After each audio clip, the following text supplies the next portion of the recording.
Ready, steady, cook.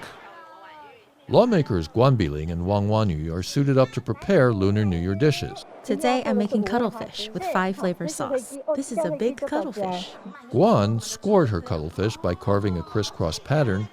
She cooked the pieces in boiling water and then put them in icy cold water to preserve their texture.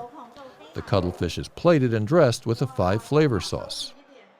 Wang, meanwhile, started her abalone dish by cleaning the shellfish. She also boiled them in water, and a chef at the event offered his tips on preparing the seafood. Fresh abalone often have a bit of sand in them. We can clean them by removing this bit.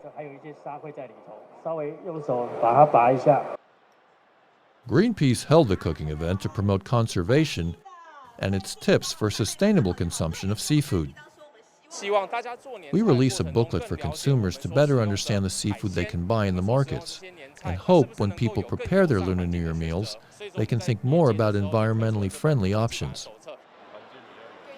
According to Greenpeace, shoppers are advised to choose locally harvested, fully grown, in-season seafood, which during the winter means abalone, cuttlefish, and mackerel.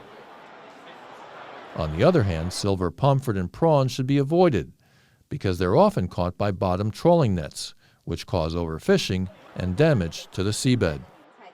CNA, Taipei.